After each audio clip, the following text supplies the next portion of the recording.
Hi guys, welcome back to the Kapo Starky Rugby podcast. I'm very honoured to have with me today Nathan Parker from Don't Give a Ruck. He does podcasts with many famous folk in the world of rugby union, and pardon me.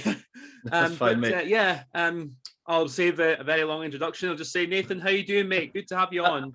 How you doing? You know, a lot of people have the reaction like that, mate. I'm getting too used to the fame now these days, mate. Aye.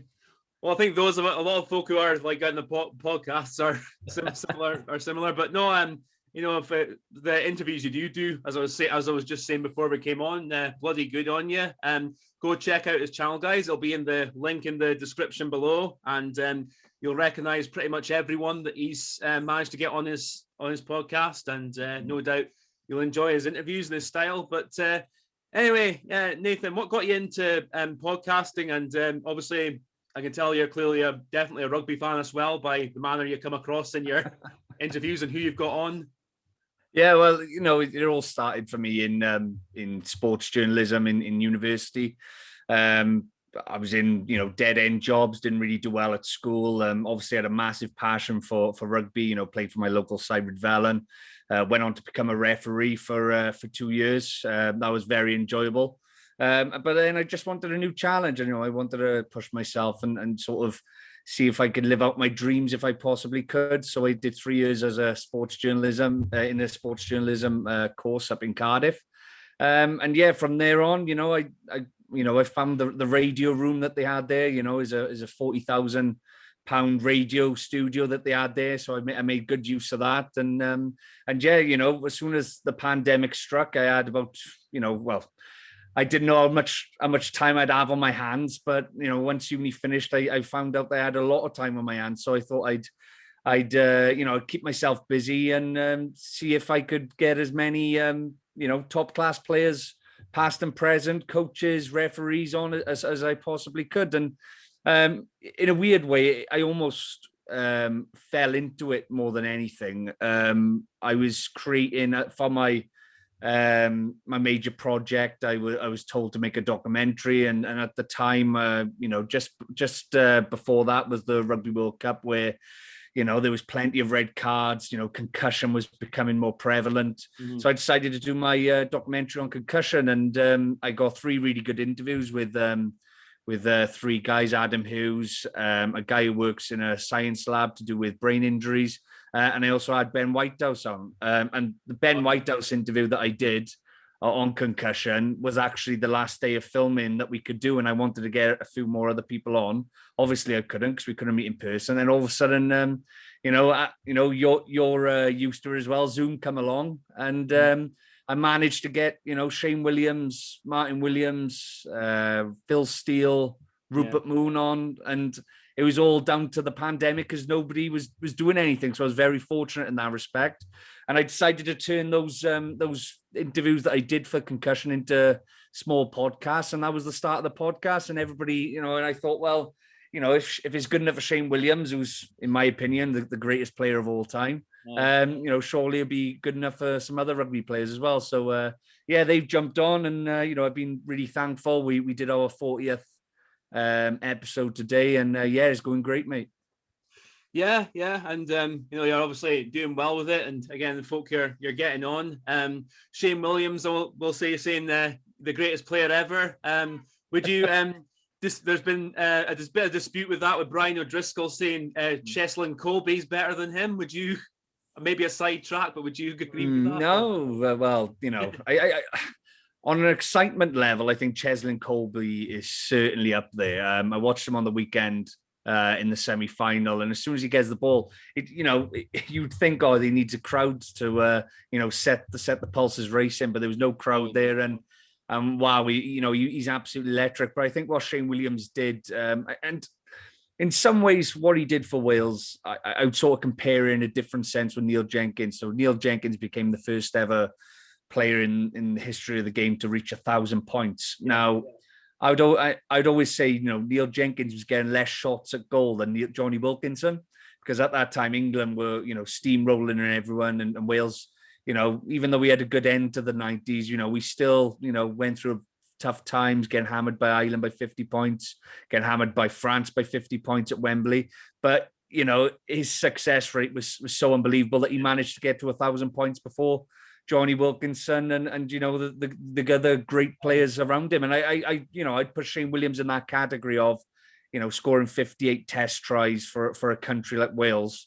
When we haven't always had that success, and he still managed to produce the goods. So yeah, with that interview with Shane, I was absolutely shitting myself. I'll have to admit that. He was the butterflies going through my veins, and it was the first time I'd proper I was jittery. I was very jittery, and but it was good practice. It was really good practice. But in terms of Colby being better than Shane Williams, I think he's got the World Cup under his belt, which is a good start. I still think, and this sounds crazy because he'd probably win a European Cup. So that's two things that Shane Williams has never won. So Brian Driscoll's got a good argument there, but just personal preference, I think Shane Williams got to be the greatest player of all time. Yeah, and also I think as you're saying, you've got to take into account different teams as well, because I think it's safe to say like South Africa generally are better than Wales, and sort of the team Colby played with obviously play World Cup. The clubs Colby played with and the club he is playing with is going for a European championship, as you say. So yeah, it's a lot of different factors to consider. It's one of those, isn't it, mate? Alan Wynne-Jones for years has been touted as going to France, but he's always stuck by the Ospreys, and it's a bit like the Alan Shearer sort of argument where he had the chance of going to Man United or going back to Newcastle, and he knew he wasn't going to win the trophies that he would have at Man United, but he went back to his roots and enjoyed his football there. And I think that's what Alan Wynne-Jones is doing with the Ospreys. He's he's a Swansea boy, and he wants to finish the rest of his career there. Trophies, he's not going to win the trophies that Cheslin Colby is gonna win, but loyalty is a big thing in rugby. Yeah, and also like the fact that Alan Wynne-Jones has stayed in Wales, you could look at his international success for 4 Nations, 3 Grand Slams, 2 World Cup semi-finals. Losing count. He only just missed out on the 2005 Grand Slam by a year, I think. I think he made his debut in 2006. 2006. So that could have been 5 Grand Slams, 4 Grand. Oh, it's just crazy. And I've talked to the creator of regional rugby, David Moffat, on the show, and that was quite a unique experience in many ways, trying to talk to him about that. And even during the interview, he was saying the regional rugby should be cut down to 3 rather than 4. So he got rid of the Celtic Warriors. I'm not sure if you know about the Celtic Warriors, but they were a big side, between Bridgend and Pontypridd, and that was like our region, my local region.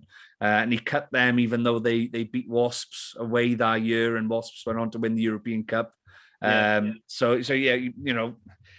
think regional rugby's got a lot to answer for, but it certainly give us success in the national game at least. Yeah, I would give you a bit of advice though, from experience with Scotland, obviously with the Borders and the Caledonian Reds, who the 2 teams we've cut since the game went professional. Well, we started them out and then cut them along, if you know what I mean.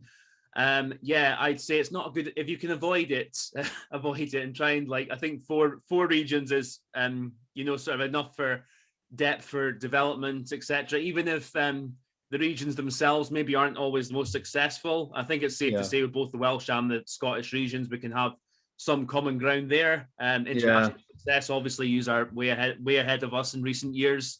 So I mean, I just think if you can have 4 regions, great. I mean, I've been one of those who've been trying to advocate for the SRU up our way to get a 3rd region back, but their priorities and financial interests seem to be mostly not with that, and with the pandemic, obviously that's going to not be as much of a priority going forward either. So it could be a while. This has been the thing with Scotland though, hasn't it? You look at them down the years and how they've had reasonable success over the last 2 years under Gregor Townsend and the 6 Nations. But you just think, what sort of team would they have if they did have maybe 3 or 4 four teams in the Pro 14. And you know, you see some of the rugby they're playing under Greg. I know he was questioned after the 2019 World Cup, having not made it past Japan in the group stages, but you know, you can't really argue with what he's done. And it's very similar to what Wayne Pivac's done with Wales. You know, many people questioned him last year. And, you know, I wouldn't say I was one of them, but after we lost to Scotland at home, and, you know, I don't want to put you boys down whatsoever, but I've never seen Wales lose to Scotland at home in my lifetime, or of my life of watching rugby anyway. I think the last time you guys beat us was 2002. Yeah, I think that's a personal one I remember well, because it was the last game the late great Bill McLaren commentated on. So yeah, I mean, I remember it well. But to lose to you guys, and it wasn't even just losing to you guys; it was the fashion that we did, and knowing it was like there was no fight there. And it is crazy how things have turned around. You know, a bit of luck in the Six Nations, or I say a bit of luck, a lot of luck at the start of the Six Nations, the first 3 games certainly. And everything's turned around, and he's the Messiah now.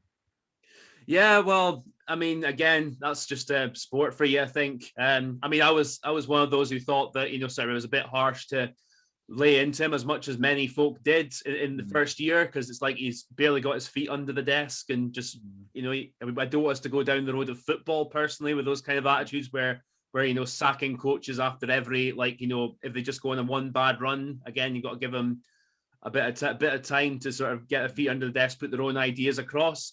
The big problem, though, I think, from just talking from my perspective as an outsider watching Wales, I think he did try to change things a little bit too quickly with regards to getting you going from the sort of more attritional kind of, you know, pragmatic game under Gatland to go into the more expansive, you know, chucking the ball around a bit more.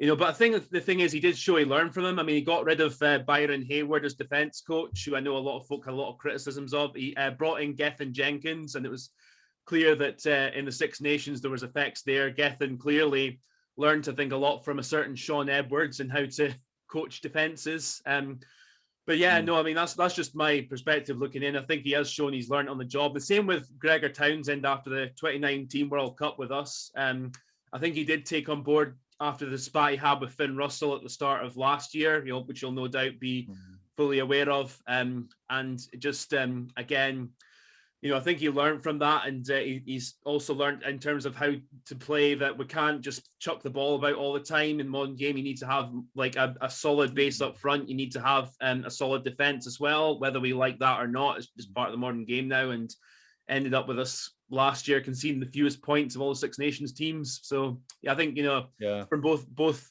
our national teams' points, we've shown we have coaches that can learn on the job, but we'll still have peaks and troughs, you know.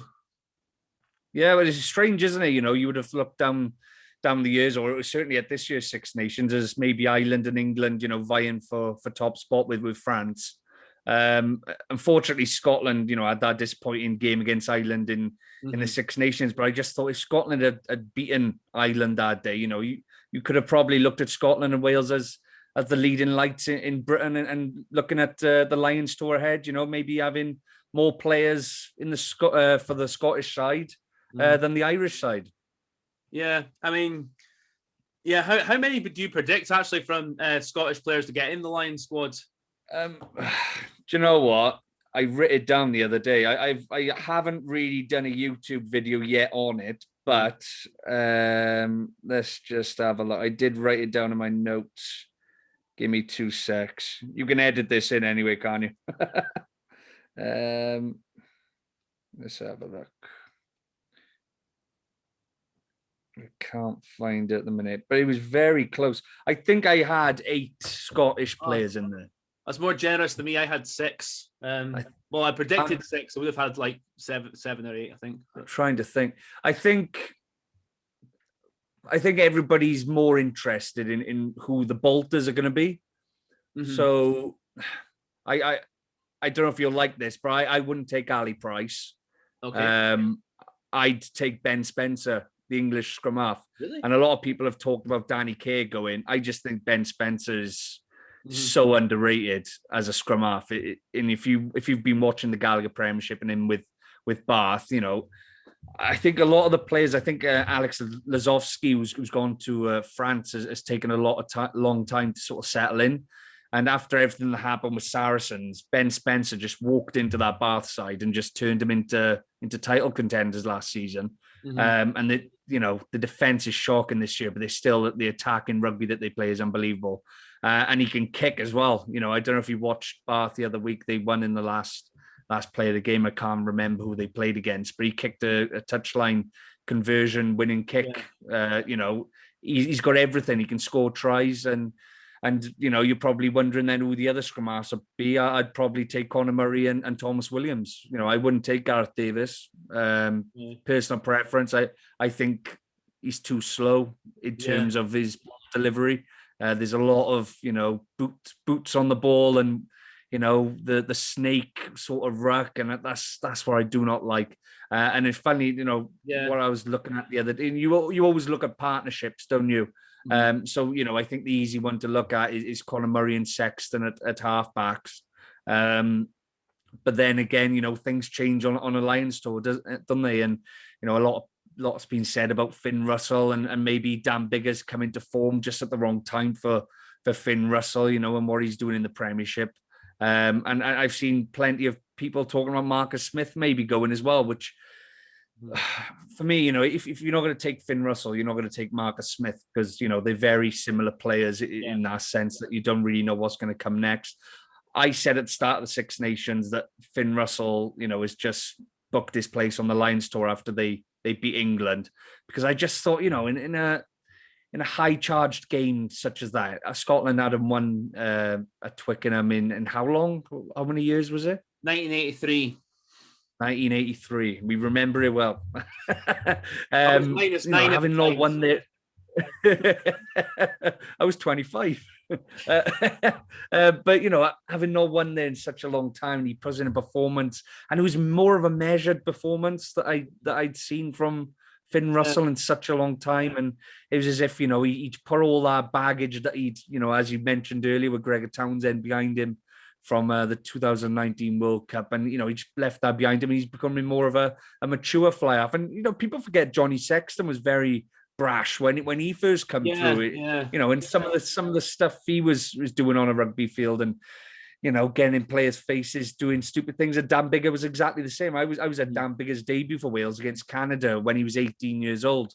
And he did a thing. He chipped over the top. He was 18. So he chipped over the top of one of the Canadian players. And as the fullback's coming towards him, he slapped the ball over his head and then caught her and ran into the post. But that you can't do that. You can't deliberately slap the ball forward and regather it. It has to be sort of accidental. And he was just screaming at the ref in his face. And I just thought, I don't like that. And obviously, as the years have gone on, that he's become very well known for it. But I think you've just got to take Finn Russell. And I don't care whether they take Farrell, Sexton, Biggar, and Finn Russell.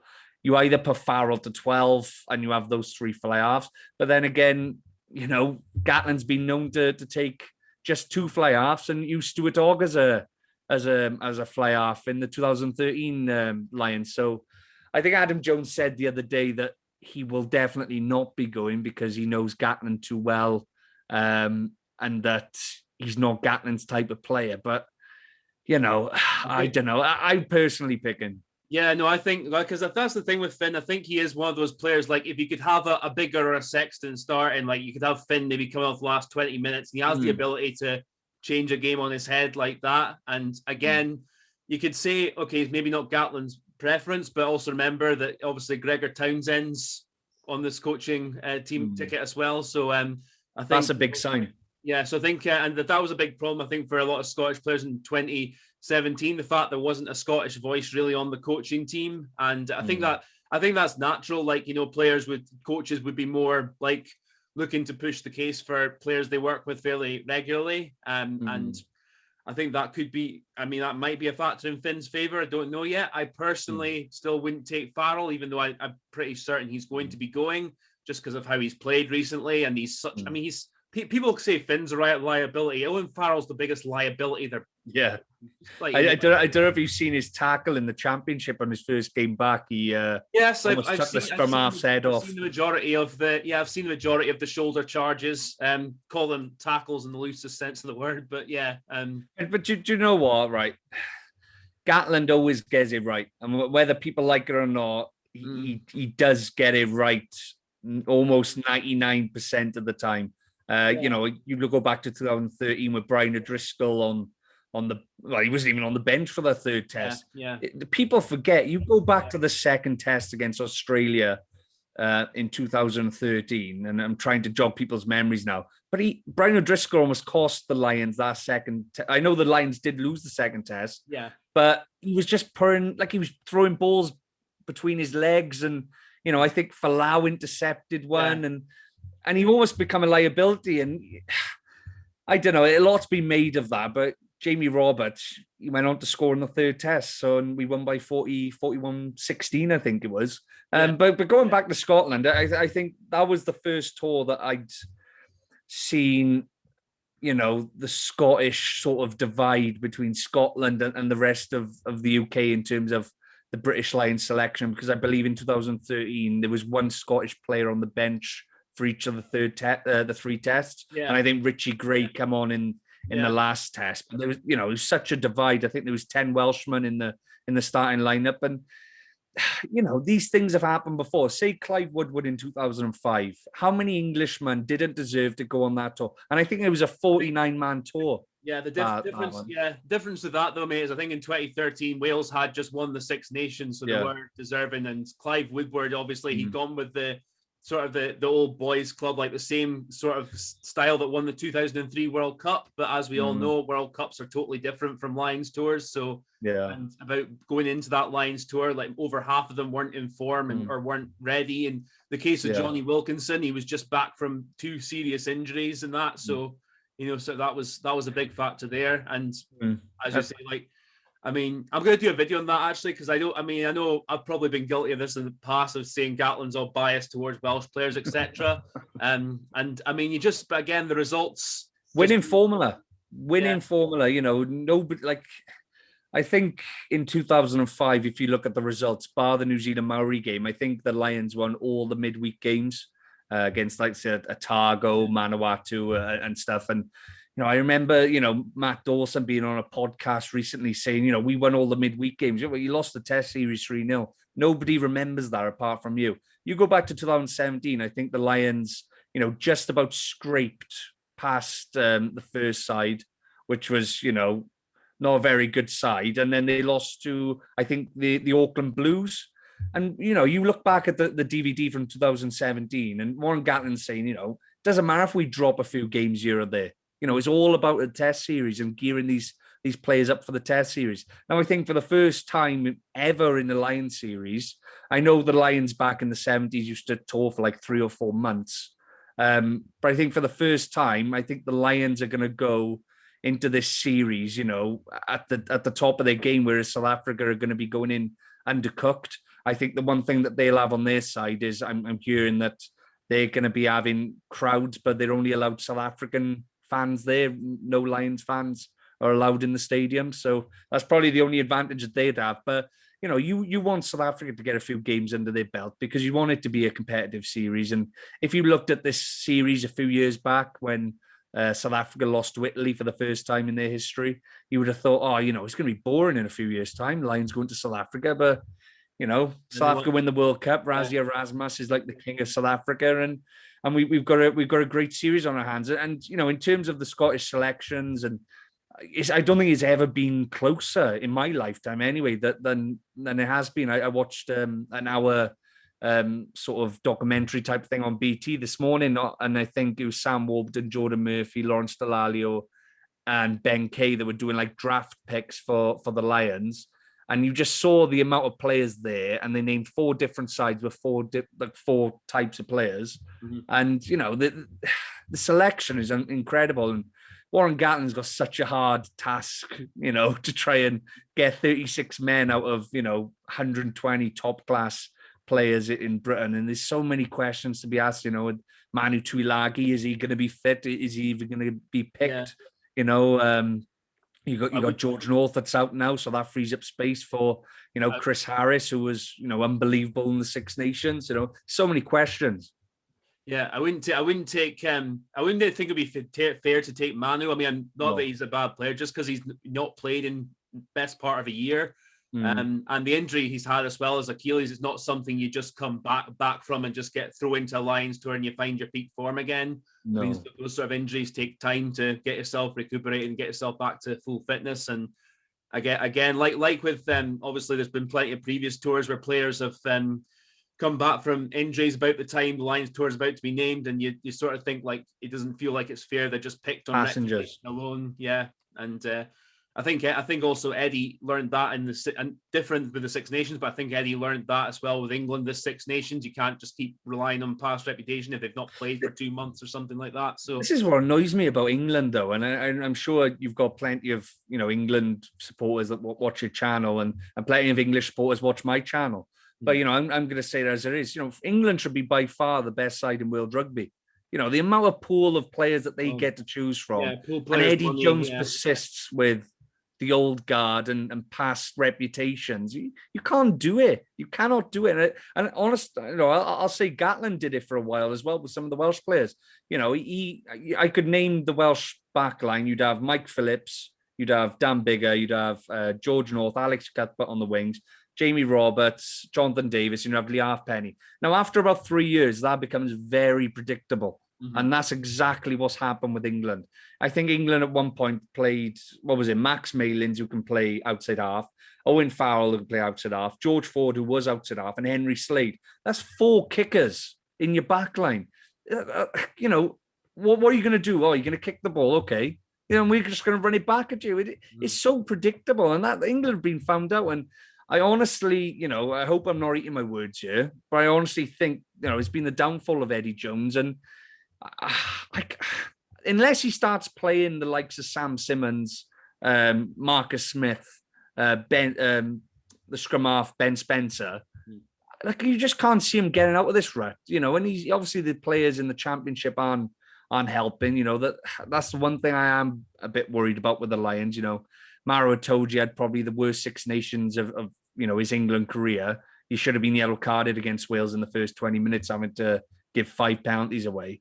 You're going to watch, the Saracens players going down to Ampthill and Doncaster. No disrespect to those guys down at those clubs, but they're not going to be at the same level as the South African guys are.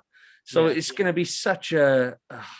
and I said the Lions will be at the top of the game. It might take a while to bed these Championship England players back into the team.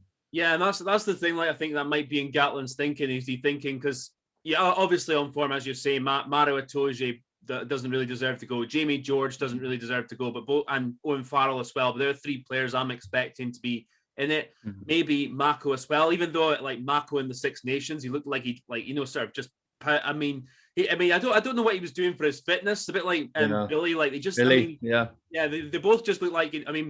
I think Matt Williams said it right about Billy in the first game. He looked like he'd been just crawled out of a pub after a 2-month drinking crawl. Yeah. And Mako in the last 2 games, he just looked absolutely like. I understand the props. You expect him to be getting tired as it goes to 50, 60 minutes, but he was just looking like, just sweat dripping down him, like, he just was about to collapse. Like both times he went off, and I'm just thinking, you are just so unfit. Like he just looks so like. But this is the argument. This is the argument that comes in with Ellis Genge. Does he come into the question? You watch him on Friday night for Leicester against Ulster, and it was one of the best performances you'll see from a prop. And when have you ever heard somebody waxing lyrical about a prop? It's only been happening in the last few years. And I think Marco, he was the sort of, the person that did that. He was the person, and Gethin Jenkins just before him, they were like the trailblazers for their sort of, bringing that loose head, making him a loose around the field. And Ellis Genge has got that abrasiveness, which can also be, tip over. And it is the same with Carl Sinclair as well. But, they just about managed to keep him under wraps on the last Lions tour. Personally, I'd pick Ellis Genge over Marco Vunipola, personally. I liked him in my squad, so yeah, I would as well. And you know, if you're going to pick, you know, a starting test loose head, you've got to pick Wyn Jones.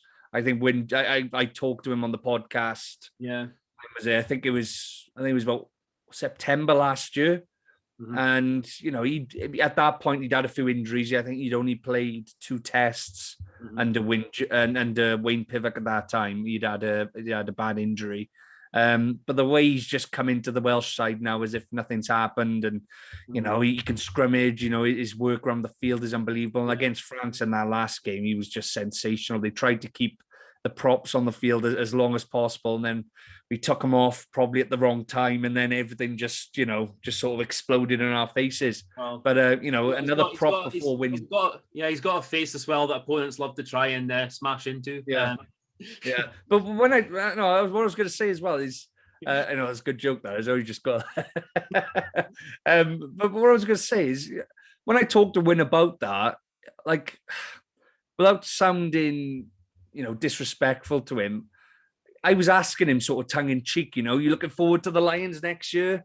You know, where will you be watching it and stuff like that? And all of a sudden he's come out of nowhere and he's probably like the main candidate, because I know Rory Sutherland, you know, over the last year was probably the main candidate for the loose head position. But you know, is all, I don't know whether he's still injured now or. Yeah, he's injured. He's Richard Cockrell, obviously Edinburgh coach, to say he's touch and go for the game against Japan. But I think if he's that like doubtful, I can't see Gatland picking him. So yeah, I think it's most likely not. He's not going to be in the initial squad. But if there's injuries, and Ferguson's got to go as well. Ferguson's got to go. I think. You know, I'm not just saying this because I'm on your channel, but I think he's been outstanding over the last 5 or 6 games for Scotland. Yeah, I mean, I think his discipline though might slightly count against him. Because I mean, Wyn Jones is on his side this time. Yeah. But I mean, even then, like Xander can have his moments in games where he just goes like he can just a red miss can hit and he can just.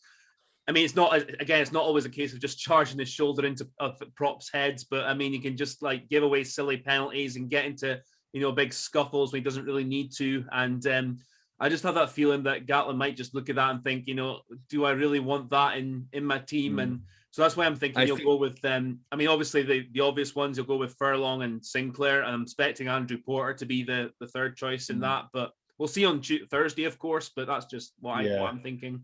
Very exciting, isn't it? You know, I'm working. There's an election in Wales on Thursday to see who's going to be the first minister. So I'm working on the polling stations on Thursday. The worst day they couldn't have done it on a Friday or something. Yeah, but they asked to be on Thursday, so I'm going to have to check my AirPods in there, and you know, I might be a bit furious at some of the picks, but yeah, I've got a driving lesson at the time the squad's been announced, so check the radio on.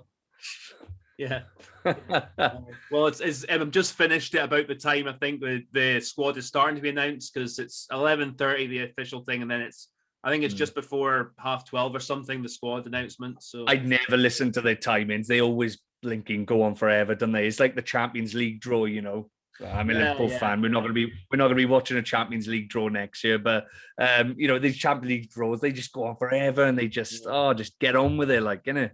Yeah, all the formalities and that, but I think it's deliberate to the most part, just try and keep us hooked, even though majority of people, as you'll no doubt agree, don't really care, just want to get on with the draws. Yeah, and who's been picked, exactly. But yeah, no, I mean, I think it is going to be exciting times. Going back a little bit about Finn Russell, though, I mean, say he's like a bit of a maverick, and Adam Jones, as you say, maybe he's not his type of player, but I think that's one of the positives that did come out in the Six Nations, is he has shown he has a sense of maturity. I mean, I know the red card against France might have taken the gloss off his performance a bit then, but his tactical kicking for the majority of that game was excellent. And, you know, sort of just the way he was like able to, you know, get in behind, push the French backwards, and just, you know, his overall intelligence of reading the games improved so much in the last couple of years. Well, this is the thing with Finn, isn't it? You know, he rises to the big occasions, and you know, a lot of the time I only get to see him when he's playing out in France, when he's playing in the Champions Cup. But you know, you look at the two biggest cauldrons in world rugby, Twickenham and at the moment the Stade de France. I know there's no one there, but it's still quite daunting going to these stadiums, and he's up against Intermark, and I think he was up against George Ford for England. But Farrell. He was up against Farrell. Owen Farrell was it? Owen Farrell. See, he's making a name for himself up against these guys who, are renowned world stars, and Finn Russell should certainly be in the question as being up there as one of the. Maybe he is the most extravagant fly half in world rugby, but he's certainly up there with one of the best. You look at Jalibert for Bordeaux and for France, and he's sort of trying to get an Intermark out of the side, and he's very flamboyant as well. And I don't know. You talk to a lot of South Africans, and I've seen a lot of South African players on podcasts lately, and they're saying they're fully expecting Finn Russell to be starting.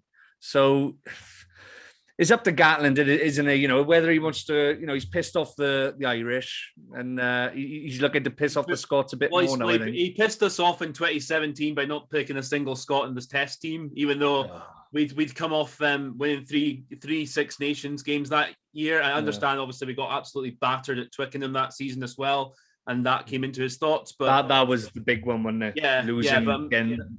That's But I mean, the fact we felt like there was a couple more players outside of Stuart Hogg who were worthy of inclusion in test side and didn't get picked, and there's just kind of, my heart still has gripes at him over that. But at the same time, as we were saying earlier, you look at the results and you just kind of think, well, he's got the results, and a drawn series in New Zealand is absolutely fantastic. So But this is the thing, isn't it? I'm trying to think of how I would react, because every Lions tour that I've watched, I think the first tour that I watched was 2005.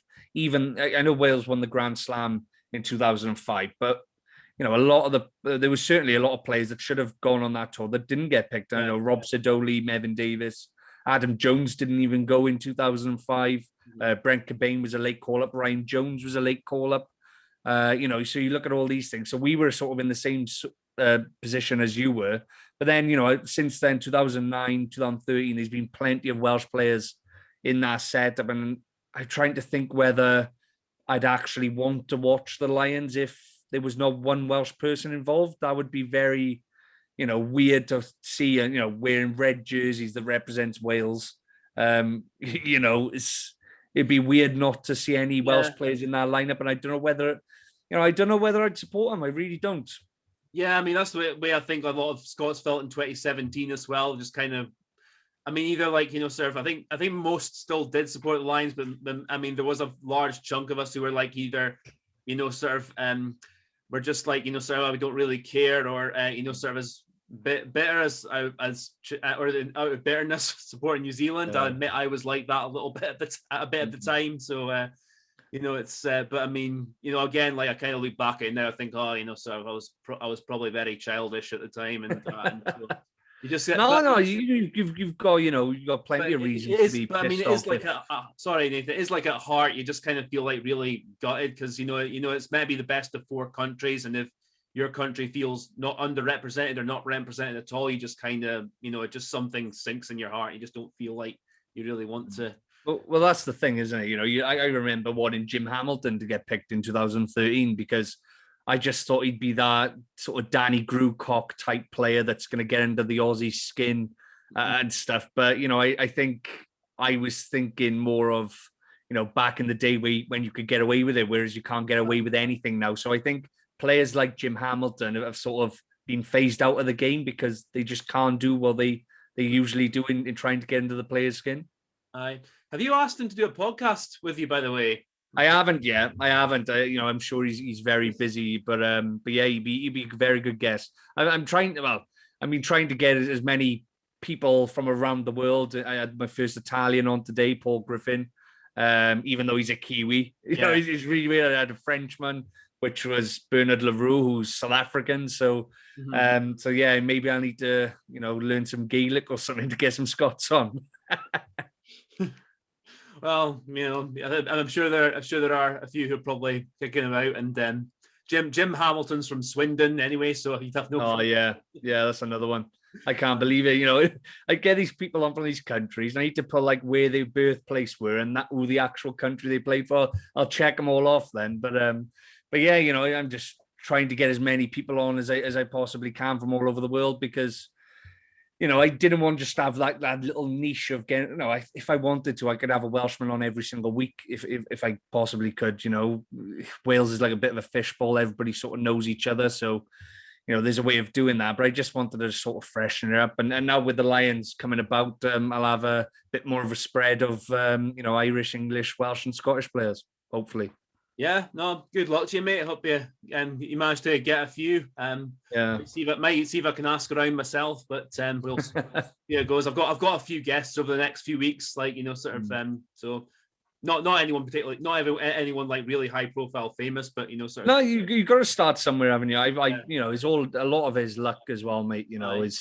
Is we're very lucky that we love a sport such as rugby. I love my football as well, but we love a sport that's so laid back. And for instance, I tried to talk to a Premier League footballer, and the first thing they did was tell me to go and speak to their agent. I talked to their agent, and then fees are sort of asked for, and you don't get that in rugby. It's rugby, and I hate to compare rugby and football because I really dislike it when football fans say, rugby's fucking shit. And sorry, you're right. No, go for it and see what you want. Rugby's shit, and I hate football fans who. And then when you're trying to explain to them what rugby's all about, and they say, no, it's all thugs and all that, and it's like, well, I hate doing the same back to football because I hate the way they talk about us. But football players are just they're so like blank. Yeah. They're so robotic, and I think half the stuff you'd want to sort of get out of an interview, you'd be very pushed to try and get an exclusive or something. Yeah. Whereas with rugby players, they're very open and they're happy to talk to you. And well, if I was going to give you some advice, just keep trying. The first 2 or 3 episodes, I must have asked about 400 or 500 different people on Twitter, Instagram, Facebook, as many as I possibly could, just hounding them down. And only 3 got back to me. So, it all starts somewhere. And as soon as somebody sees so-and-so has been on your podcast, they'll go, oh, well, if he's on there, I'll go on there. And I think a lot of that's happened with me. If I look at the people I've interviewed, Steve Anson, Graham Henry, Shane Williams, Sean Edwards, I think when people see that they've been on there, they go, well, if it's good enough for them, it's good enough for them. Yeah. No, I mean, I was watching your interview with Steve Hansen the other day, actually. So I just thought it was, pretty interesting to hear about the 2013 New Zealand team, which is probably, was the greatest year of any rugby team that there's ever been. I still make the argument that All Black side from 2012 to 2015 was the greatest rugby side we've ever seen ever. Yeah.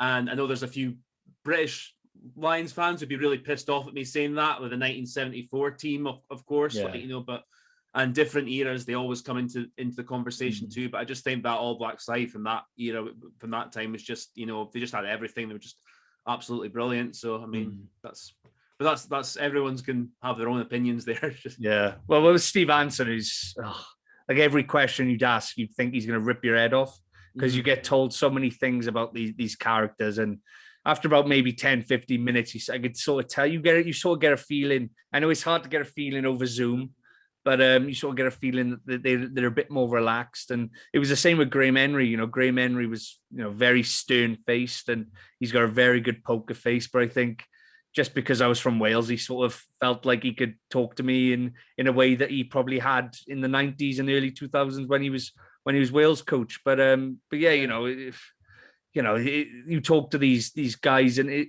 only hits me when, because I've come from a very, different background. People might think, I'm younger than I am, or I certainly look older than I am. I think I'm only 25, but I feel very old, despite having I've got a lot to do and a lot to do in my life, and I want to work for the BBC. I want to work on radio. I want to work on television. But prior to all this, I was cleaning toilets, and I was taking out rubbish for the Welsh government and stuff like that. So if anybody's watching that wants to get into this type of thing that me and you do, just go for it. If you've got a laptop, if you've got, you don't even need a speaker. For the first, I think, 30 episodes, I didn't use a speaker, or 33 episodes, I didn't use a speaker, didn't use any lighting whatsoever. But I think as you sort of grow with it, you sort of want to look as professional as you possibly can. So, anybody who's watching, just message a rugby player, say, fancy a chat for 10 minutes. Just start somewhere, because you can make a name for yourself. And, I'm far from doing that yet. I've got so much to do in terms of, improving my interviewing skills and in editing podcasts and stuff like that. But it's all great experience. And if it's something that you want to do in terms of journalism in the future, it's such great experience. You never used to be able to do this 10 years ago, try and speak to your heroes, but now you can. And, and anybody with a laptop can.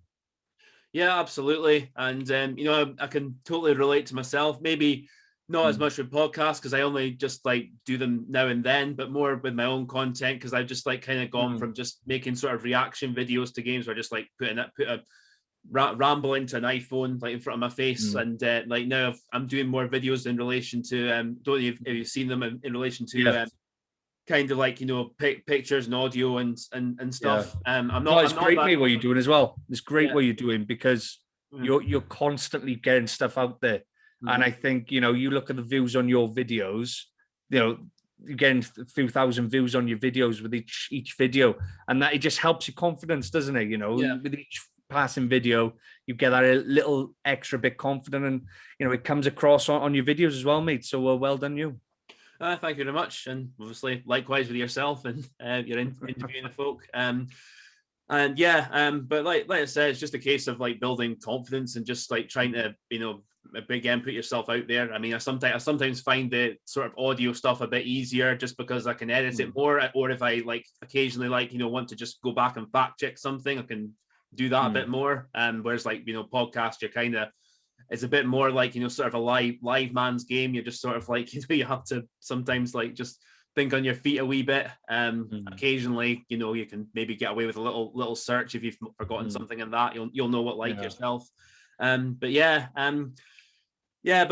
of all the folk you've interviewed, though, Nathan, who would be your favorite one, if you want to say?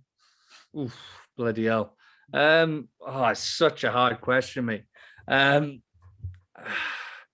I really enjoyed speaking to Shaun Edwards. I'll have to say that. When I interviewed him, he was in the sort of hotel prior to a French training sort of session. And you could sort of see some of the French players walking in the background. I was just like, this is just surreal. I'm talking to Shaun Edwards. He didn't know how to work the audio, so we had to get the French media team to try and sort the audio up for him. And he made it clear that, it was only going to be like a 10, 15-minute thing. And I was very conscious of that. So I'm trying to ask him questions, and he's another person that I didn't really want to piss off, and the last thing you want is for him to go, right, I'm finishing this, and just pull the laptop down and just walk off, and that's your reputation ruined. Yeah. But we talked for like a good 35, 40 minutes, to the point where I've actually had to cut out the end, and the bus is leaving for them to go to their training session. And he's just there yabbing on about his time with the Welsh side. And he was proper into it. So just for that, purely, entertainment wise, that was so funny. And you could just tell that he just grew into it. And, maybe, I think a lot of people look at Shaun Edwards and you just see this bald man, and he looks very aggressive and stuff. But, I'd probably count him as one of my friends now, because we text on a regular basis, just from that one interview. And, as I just said to you, you have one of these interviews with these guys, and, you become friends, because it's a big rugby community. But I also liked Lewis Moody. Lewis Moody was really good as well. I think I said to him at the end of it, actually, that's one of the best podcasts I've done. And he said, I'm sure you say that to all your guests. And I was like, yeah, I do. But he's another one who said, I can only do half hour, and we did hour and a half. So it is amazing, once you start chatting to these players. And I was going to say earlier that it only sort of hits me, when I sort of think about where I've come from in terms of cleaning toilets to maybe talking to World Cup winners now. I never get nervous anymore. I sort of get nervous talking to somebody new, I don't really know that much about. If I know that they're in the mainstream, a bit like David Flatman, you see on telly all the time, and I've interviewed him 4 or 5 times now, so I know what he's like. Yeah. But that's the only time I get nervous. As soon as we're recording, all that goes away, and it's probably the same with he'll come with you as well, mate. As soon as you start interviewing all the big guys around the world, he'll certainly come to you, and it's really hard at the start because you just, as I said with the Shane Williams interview, is the sort of bubbles and butterflies in my stomach that morning going into that was it was horrendous, and the interview didn't start well, but it ended well, which was good. But yeah, Sean Edwards and Lewis Moody have probably got to be the top 2. Aye. Actually, I find that quite inspiring, mainly just because the whole thing of, don't meet your heroes, you'll always be disappointed. But from what you're saying in it seems to be the complete opposite for the most part. Especially in rugby, I've between me and you, this is exclusive for my podcast. I'm close to getting Neil Jenkins on next week. We were supposed to talk to him this week, but it was too close to the Lions sort of announcement. And this is another thing that you have to think about when you're getting these people on. I think, who was it? I'm trying to think of who it was. There was a guy I was supposed to interview, and on that day I couldn't do it because I was ill. But I wasn't so ill that I couldn't do it. But I was a bit lazy, to be honest with you. So I said that I can't remember who it was. But Sean Fitzpatrick. It was Sean Fitzpatrick. That was the one. Yeah, legend. I was supposed to interview Sean Fitzpatrick on this one day. And I said, I'm feeling a bit ill, Sean. Is there any way we can do it next Monday? So this is like on the Wednesday, wherever. And he said, yeah, no worries. That's fine. So I look on my phone literally 10 minutes later, and he's just become the Scarlet CEO. And I'm like, I've just missed an exclusive. I could have had that exclusive today, and it would have been everywhere, because literally a day later, he was on the Scrum 5 podcast. And then he was all over the Scarlets on the BBC and stuff. So I was absolutely gutted with that. So I didn't want to make the mistake with Neil Jenkins this time. I think he wanted to do it before the Lions, so the sort of questions wouldn't be so hard. But I said, right. The thing is, because with Neil Jenkins, the fact he's so in the loop with what's going on with the Lions right now, there'll be certain things he won't be allowed to answer before Thursday. So you would be better off getting him after the squad's announced, I'd say. Yeah. Exactly. So like I said, we get him on next week, and obviously he's a Ponty boy, the same as myself, so that'll hopefully go in my favor. So I thought, right, get him on next week now, and try and get some stuff out of him that maybe I couldn't get out with him in this week. But in terms of the people I would love to interview Richie McCaw. I'd love to get into the head of Sonny Bill Williams. Just trying to think of a few extras. Those are probably the top 2 that I would love to interview just in my lifetime, because some of the stories they must have are just unbelievable. Yeah, no, absolutely. I mean, especially Richie McCaw, I think, I just think like with him as a player, how he's going to be such a great player, managed to stay so humble, and with all the stuff going on with concussion now, how he can have just a skull of granite, considering how many players have been looking to smash into it over the years. I just, and the thing is, he's one of those players as well. It's just he put his head in so many positions that the vast majority of players, like 99.99% of rugby players, would just never put their head into, and yet he came out of it with a 15-year career, the most capped All Black ever, probably regarded by a vast majority as the greatest All Black forward ever. Him and Colin Meads, so it's. What a player, and how he manages to keep his marbles in check after all he's gone through. Who would you want to interview? Who would you like to interview? At the moment, I'm asking around. I did ask Bernard Leroux, and I'd like to interview Benjamin Kaiser, actually, because I find him he's very knowledgeable. Listen to on the French Rugby podcast, and when he's on when he's on the BBC, or he did the Amazon Prime thing, the Autumn Cup, and I found him quite a fascinating character to listen to. And Bernard Leroux, just because I do have a vested interest in French rugby, and I'd just like to sort of speak to him about that, and a few others. Probably David Campese or Dan Carter, Campese, because he was I mean, he was before my time. I started watching rugby, but just watching back of the clips and such, sort of just like the player he was. And yeah, I think that sadly they seem to be a bit of a wee bit of a dying breed, other than Cheslin Colby and probably like a few others from mostly from New Zealand, who sort of have that ability just to when they just get a rugby ball, they just can sort of just do stuff on it. I mean, you can talk about whether he had the ability to tackle or not, like till the cows come home, and how he would do in today's game with he jokes himself, he only made about 3 tackles in his career, and stuff like that. But you just think still those players who can just do stuff with a rugby ball like that are just those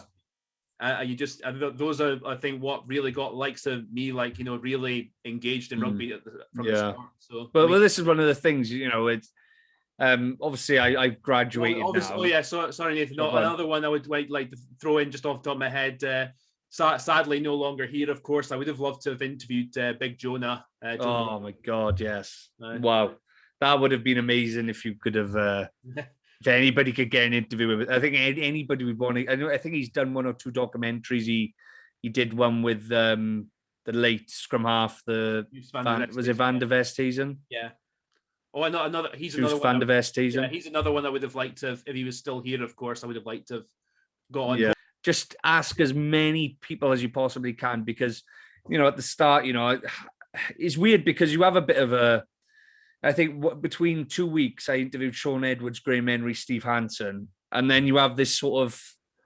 You almost do become big-headed. You do. I'm going to say you do become very big-headed because you think, well, who's the next one? And you're big-headed in a good way, because you're right. Who can I interview next? I want to interview the next big thing. Who's better than Steve Hansen? Who's better than Graham Henry? And you always want to get that. And that's probably the worst thing for me is, I'm very much, one of these people that wants to always get that better thing. And it's hard sometimes because, there's so many. I talked to Greg Bateman last week.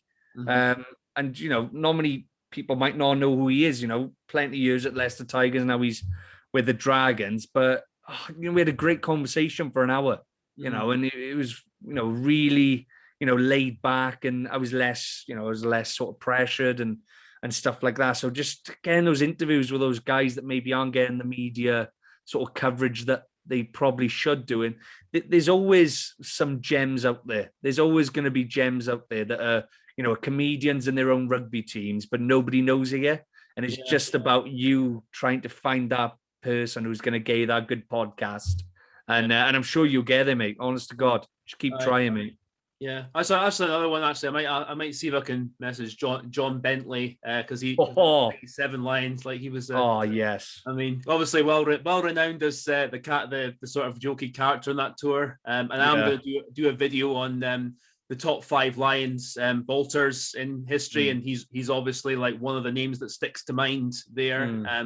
So, and just someone who's like, again, he just come back from rugby league, and he didn't get in the England side at the 5 Nations as it was then prior to that 97 tour, and then suddenly he's picked on the Lions tour, and he has he's part of the team that wins the second Lions team to win a series in South Africa. So that's legend.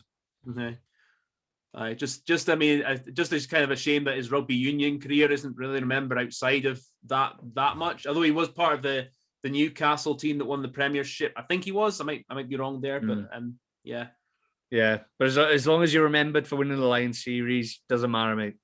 Oh yeah. No, absolutely. I mean, that's the thing, though. You just think. I think Ian McGeechan has said this himself. Like, once you've won a Lions series, if you you can go 10 years later, and then you just look at each other and you just know, oh, I've achieved something special. It's like sort of, I suppose, in a different way, but it's like maybe what you and I are doing now, or like other folk are doing with podcasts, etc. Like, they might in 10 years' time might just look at each other and think, whoa, we actually did that. And again, a lot depends on the pandemic, where we're going to go with there, and where the world is going, and that. And again, that's a separate issue, but it's strange, mate, because the only time I actually get what you just said is when I'm drunk. So when I'm drunk, I sometimes just go on YouTube when I'm like paralytic, go on YouTube and just go, how the hell did I interview him? It is amazing. And you sort of, you want to leave your mark on society, I suppose, don't you? You want to have something that maybe your kids or your grandkids can maybe look back on and go, wow, that was pretty cool. He interviewed so and so, and yeah, that would be really cool, wouldn't it? Yeah, absolutely, and I think it's very safe to say that not everyone's talented enough to be a big superstar in every sporting profession, any entertainment profession, or whatever you like. But I think we've all got to make the best of what we have and all that. But just anyway, minor philosophy thing there. We'll get back to talk about rugby a wee bit, and then yeah, that's fine. Yeah, just anything else, like sort of regards to the Lions, or where you think rugby is in general these days. Sorry, you cut out there, mate. Oh, pardon me. You hear me? Okay, yeah. Yeah, I can hear you now. Oh, perfect. I was just saying, with regards to what you think about where rugby is these days, or the Lions in generally. What have you got any more thoughts there? Oh, firstly with rugby, I think it's been going down a dark road the last, I would say, 3 or 4 years. I think I mentioned concussion earlier, and obviously that's a massive thing. And it was big in the news at the start of the year when Steve Thompson come out and Alex Popham come out. He's another one that I'm hoping to get on the podcast soon as well to talk about his side of the story with concussion. And yeah, that's really, really scary. And, rugby's going to look very different, I think, in 10, 15 years time to what it is now. And I think, unfortunately, I think rugby is one of those sports where, like right now, it's become so technical and the laws are changing all the time that maybe people are just put off by it. I think kids growing up, is, and I think somebody said this to me the other day that people wonder why football is the most, it's the biggest sport in the world, compared to rugby. Rugby's got a few millions. Whereas football's got billions.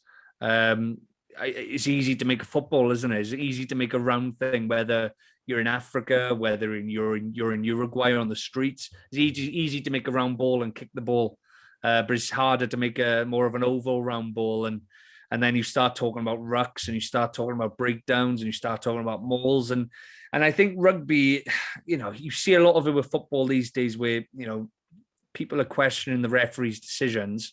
But in rugby, when I was refereeing, certainly you'd be at a game somewhere and my old man would say, why is the ref giving this? Why is the ref giving that? And I'll give him my version of what I think he's giving it for. And I'll tell him, whether it was right or wrong. So there's so many different interpretations.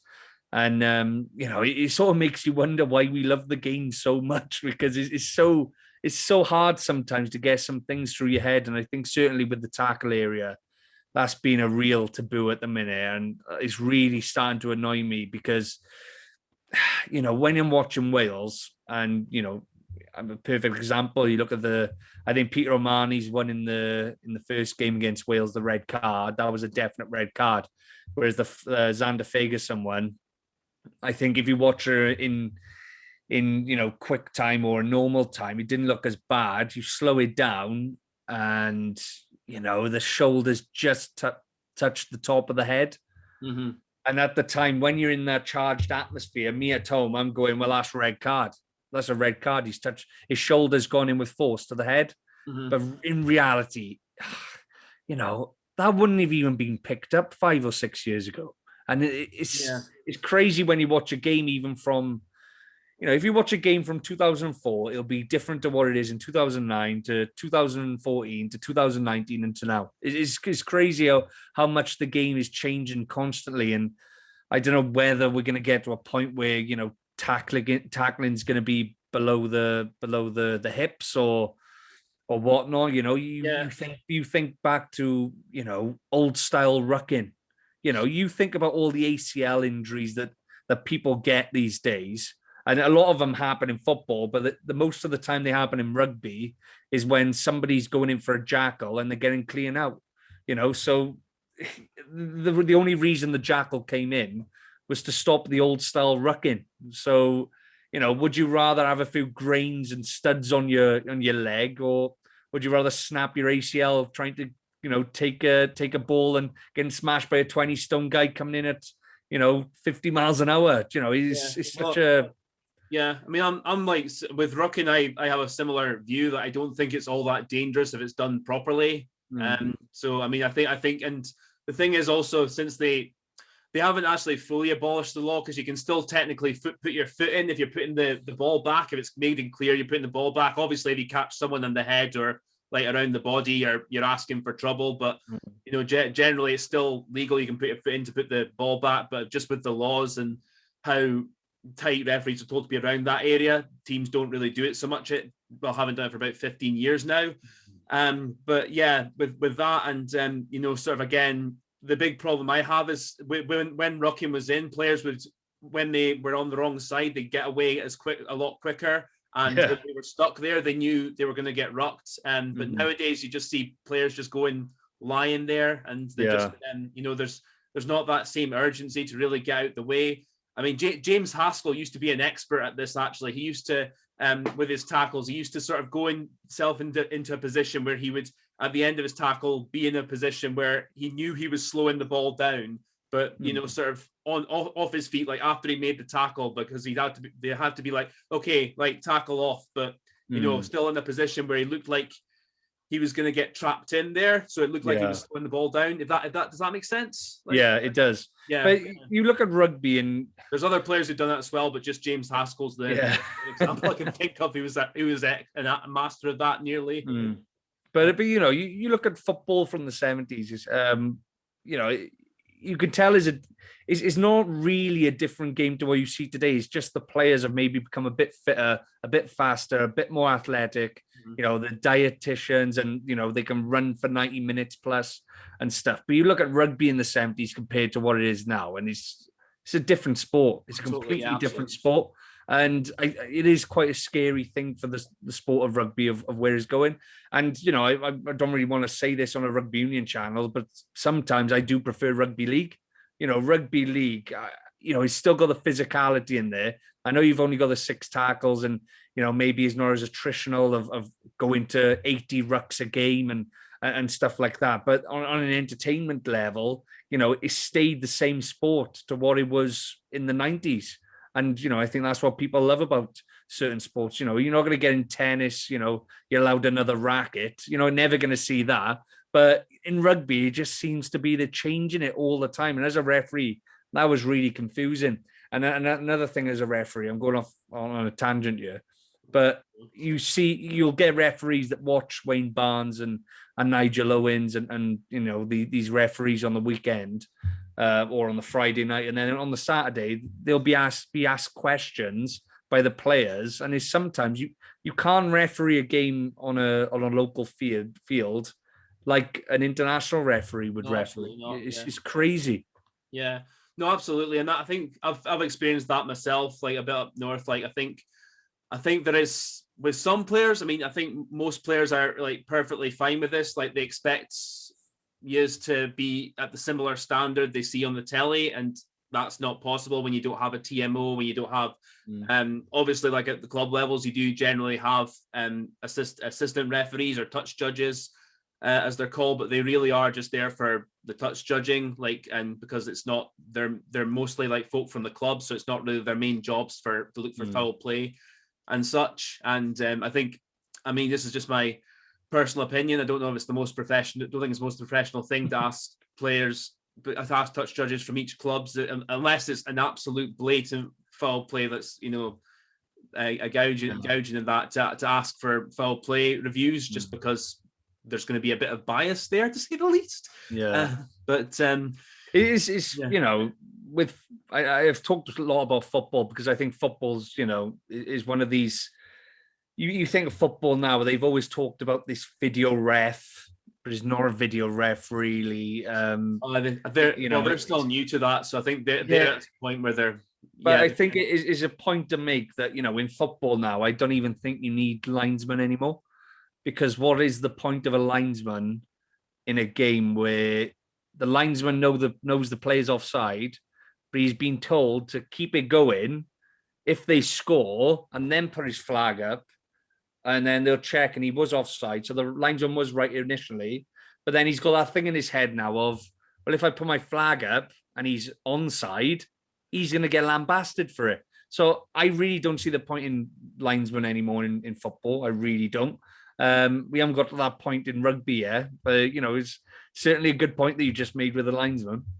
Yeah, I mean, I don't think we'll ever get to that point in rugby where they're not needed, because there's totally different game. They're still needed for the touch, obviously for the foul play as well. I mean, I'm still in favor at like the highest level, or if you get two ARs that are neutral, like obviously the flag goes in if there's a spot of foul play. I mean, especially at the games where there aren't TMO and there's not lots of television cameras seeing what's going on. I'm still absolutely in favor of that. Football, as I said, that's a different kettle of fish, as you've definitely alluded to. So, but yeah, I mean, I think we're always going to need a place for linesmen, but I was just more like in relation to getting folk from the clubs doing the touch judging, which is sort of, again, I think this is down to the referees themselves, but I just think because there would obviously be a bit of bias with the clubs themselves. I personally prefer them not to come in with acts of foul play or stuff I've missed, like just hold the flag for the lines. Yeah, really. Old school. That might sound harsh to some players if they are sadly on the end of a foul play a referee's missed, but again, I just think I was going to say I think the can of worms could be opened a different way if like there are people from the clubs making those calls that you miss. I get you. But then, sorry, my thinking process was coming in there. But what if there's a foul play and it is something really dangerous that's actually happened? But it's covering all bases. Yeah, it's a tough one. I probably overthink too much in that, but yeah. But no, with regards to refereeing, what was it? Amateur you did, schools, or I got to level 2. I was certainly being touted as getting to level 3. So level 3 would be sort of Division 1 Premiership level. And then obviously from level 3, then you sort of get touted by the WRU to become a professional referee. But I did it at a standard which I really enjoyed. There's not many times you see I was a prop back in the day. So many times you see a prop wearing pink, refereeing outfits and trying to referee a scrum. So I think that's one aspect that actually went for me, that I knew a lot about the scrum and things like that. But, the overall experience I'd probably say was enjoyable, apart from maybe one game where the WRU put me on my local sides game. And for some people they might think, oh, it's brilliant refereeing your own side, but it's not when they're going for like a title and they're going up against a side that is unbeaten, and Rydvalen's unbeaten, my local side. So that I didn't know this until literally 5 minutes before the kickoff. So I was like, so hang on, Rydvalen are undefeated, Nelson are undefeated, and this is the final game of the season. So this is for the title. So if Rydvalen lose this, I'm going to be chased out of here with pitchforks. And to make matters worse, there was 2 ARs there. There was 2 assistant referees there. So they mic'd me up. One's bad enough, but let alone 2. Bloody hell. So one's in one corner, one's in the other. So anyway, we do the match. There's 4 yellow cards, 1 red card. There's almost a scrap at the end of the game where Nelson players come up to me saying, he's going to do this to me and that to me. But, long story short, Rydvalen lost. My local side lost by a point, 34-33. So they'd lost the title. But anyway, we go to the rugby club after the game for a debrief, and some of the Rydvalen players are saying, do you want a pint? And I'm like, we just lost, do you know what I mean? But a guy that I yellow carded actually coached me through Rydvalen rugby. And he said that's one of the best refereeing performances that we've had this year, and they'd lost. So that put me like on a massive high. I was really happy about that. So anyway, I sit down with the ARs, and they say to me, right, so how do you think you refereed today? And I said, well, did you just hear what he said? They've just lost their unbeaten record, and they said that's one of the best referees they've had this season. And he goes, right. And he gets this big notepad out, and he just chucks 4 papers on the table, and they're just full of writing, every single page of what I did wrong.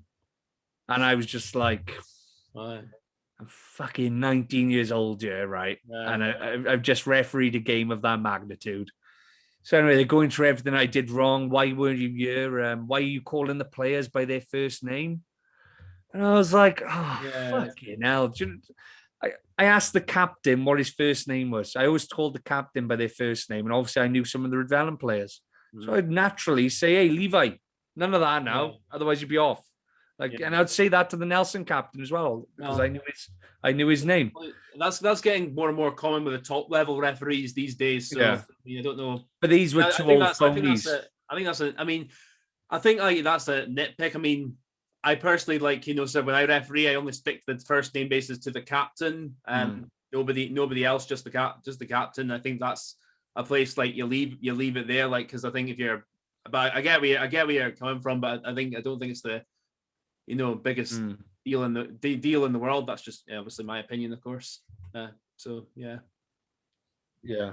But that was sort of my refereeing style anyway. That I'd get to know. I'd turn up to the game an hour before kickoff. I'd go around the field, and obviously you've got the two sides warming up.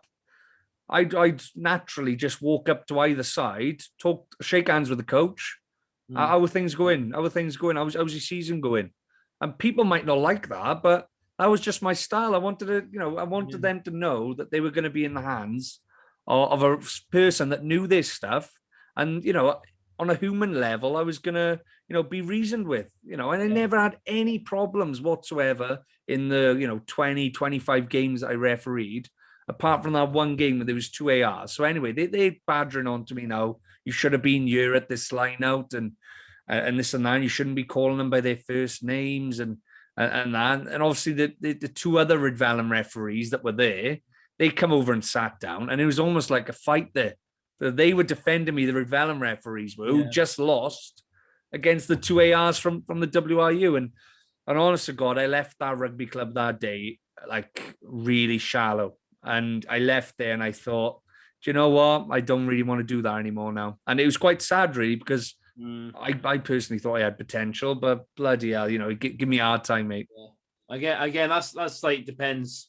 Again, I think it also depends on the individual. I personally think it's kind of poor just to say someone who's young and upcoming as you were, just to say, oh, you were this, you got this wrong. It's because every referee gets things wrong. Heck, I've got a heck of a lot wrong in my refereeing, but I mean, it's always just.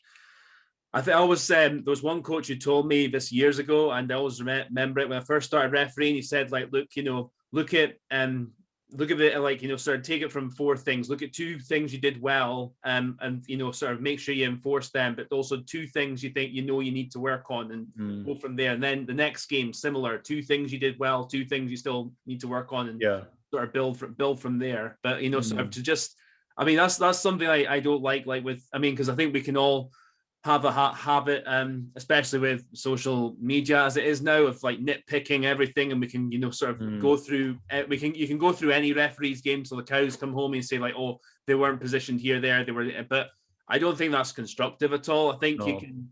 I mean, obviously, I think if you're doing analysis, you can you can write it down, but then you'd look back at it before you actually tell them, thinking, okay, is this something worth telling, or is this just me nitpicking? And then sort of. That's the way I see it. I think if you're just telling everyone oh, you're rubbish, you're this wrong, it's just going to be really demoralizing. So a bit of positive encouragement, and just say, okay, sort of you've done, again, these are the areas you've got a bit wrong, but you've got this right, and just try and balance it. But more to the point, just say, look, keep going. And sometimes, but also on the flip angle of it, sometimes someone berate and. I don't want to use the word berating, but sort of being a bit down on you can feel upsetting at the time, but you can also maybe look back on that in the long run and think, I'm going to prove you wrong here, because I know there's obviously plenty of sports people in the past sort of have that mentality of when they're getting dogs of abuse either from the crowd or the press are giving them a hard time after a bad game, and they're just they get to the point where they just think look, I'm going to prove you wrong, and then they end up having a blinder and everyone shuts up. So but do you know what, the one thing that to take out of that, what you just said there, I can't ever see a rugby referee ever being biased. because we've just talked about the Yeah. rule change, the law changes and stuff just now. You're concentrated so much on ruck to ruck and trying to look for any little thing that's going on in there that you can't even think about the crowd or anything like that. You're so focused. There's so much tunnel vision involved with refereeing that you can't think about anything else. So absolutely. Yeah, absolutely. And again, just the whole thing. I think Ed Morrison said this years ago. You'll know who Ed Morrison is, won't you? He said this years ago, where he said, like, look, when you're on the pitch, you don't have time to think, so you're just going by instinct all the time. Yeah. And I think that's always something worth considering. More so, I'd say, if you're at, like, the lower levels where you don't have all the technology on your side, and you just have to sometimes think, okay, sort of like, if you're in a bit of doubt, you just have to try and put it out your mind, or you've made a mistake, put it out your mind, move into the next one, which can be easier said than done, especially when you've got one side like at you to try and who are giving you a hard time after a call you've made, or something like that. But it's part and parcel. I think you've just got to find a way of dealing with it best you can, and not get too bogged down by negative feedback. But again, everything happens for a reason, mate. Yeah, absolutely. And I think, is there anything else you want to talk about, or we could leave it? That's pretty good note to leave it on, I'd say, or anything else you can think of? Yeah, well, I'd like to just say well done on your YouTube adventure, mate. I've looked at a few of your videos, and there's so much potential there. Honestly, you just keep going now, and honestly, now your channel will grow overnight, because for so long I had about 10 YouTube subscribers, and then all of a sudden they see one video and they like it, and then bang, bang, bang, it happens so quickly. But I'm far from the finished product, but you're well on your way, mate. Yeah, thanks so much, Nathan. I really do appreciate that. And as I was saying, with Pete, folk mentioned earlier who I'd want to interview if I do get to that stage. I've probably missed so many. I'll just just keep on it, mate. Yeah, I mean, I'll be looking back on this podcast and just thinking, oh, why didn't I say that? Why didn't I say that? Well, I can always come on again anyway, mate. Yeah, no, absolutely. Like I said, next few weeks I've got a few other folk on, and there's other folk who'd be interested to do that again. So again, like, I'll obviously we'll keep in touch and see how we go, and see what happens, really. Yeah. But thanks so much, Nathan, for coming on. As I said, link to Don't Give a Ruck will be in the description below. Thanks very much for watching, guys. Hope we've entertained you a bit. We've rambled on a few times, but what podcast doesn't? Podcast, I should say. Anyway, thanks so much for watching. I'll catch you later on.